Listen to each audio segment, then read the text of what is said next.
Whether you know it or not, when you're playing Age of Empires 2, there's a gradual decay to all your livestock or herdables. This isn't something that's made immediately clear, but if you're experienced, you know, ideally you want to be taking these resources as efficiently as possible so you get more food in the long run.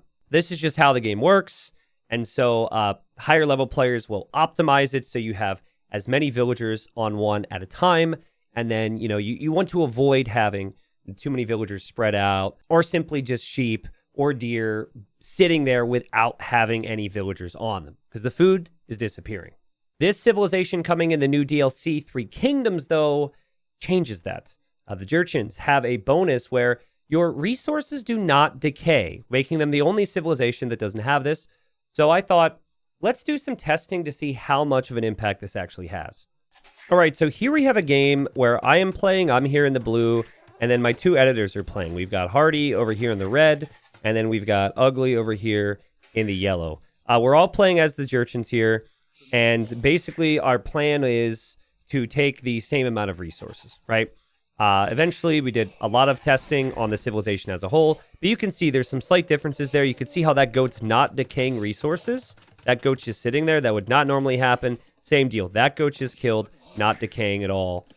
But I can tell you, as we played this, that I could feel the difference. Like, the rate at which I would shift to the next sheep, or the next deer, or whatever, it just felt so much later than what I was used to.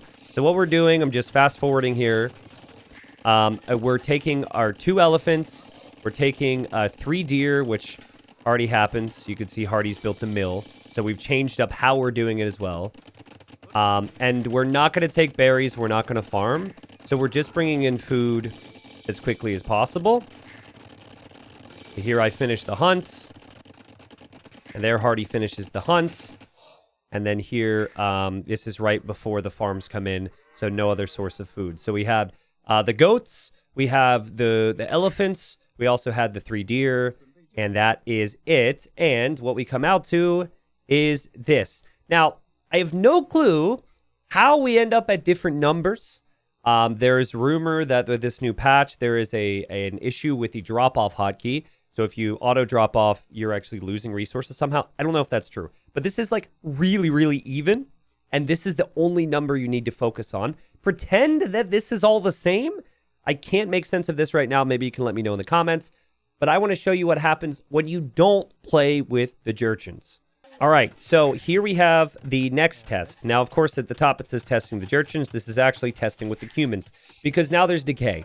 We picked a civilization that doesn't have any bonuses for gather rate speed, like the Britons or the Mongols.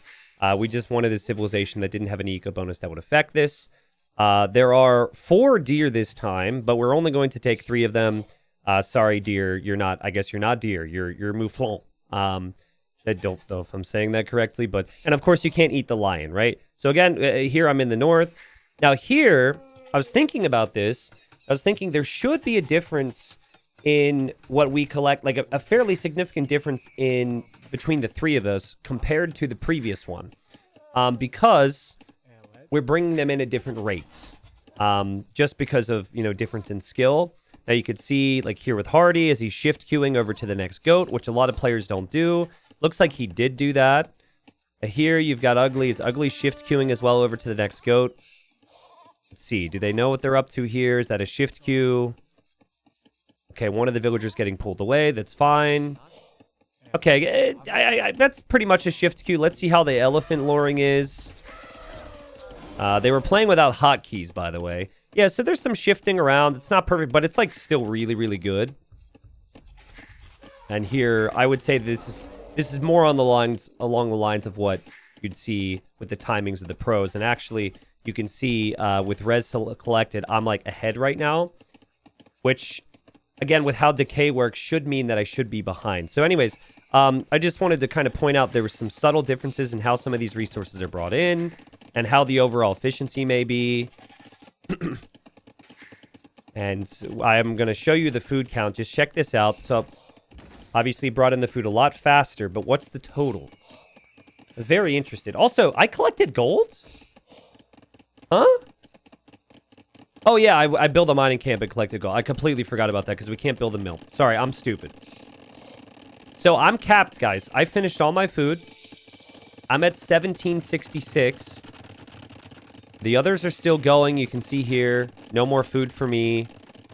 Hardy's still bringing in an elephant. We'll get the elephant. Ugly has, remember, we're going to save one of those deer. So that fourth deer is not going to be eaten. So she's about to finish. She finishes. You can see our numbers very close. Hardy gets rewarded for being slower than us. And he actually collects slightly more. Which actually really bothers me because I thought it was super efficient. So it looks like it's actually still pretty close for all of us, which is good to know. Maybe the decay doesn't affect things like all that massively. However, you'll notice that there's a significant drop in what you actually brought in compared to the Jurchens. That decay affected us both around the same. So like 200 to 250 extra food brought in with a standard Dark Age with the Jurchens if you're taking 3 deer. And, of course, elephants instead of boars where there's some slight food difference. That, to me, feels pretty significant. When you look at AoE 2, it's always about the timings and what you could do with those timings. Having an extra 200 food, that's a couple scouts right there out of your stable. That makes it easier to afford things right when you get to Feudal Age off tight build orders. So this will affect competitive AoE 2 at the highest level because 200 food goes a super long way. But this will also be one of the best bonuses for beginning players, in my opinion.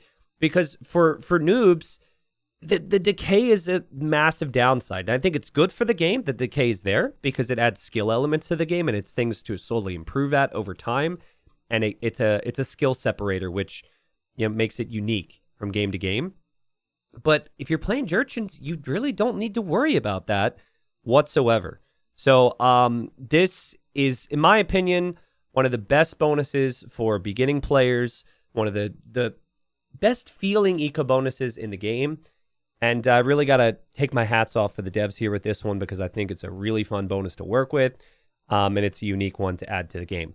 Now, this civilization as a whole has some really unique units as well.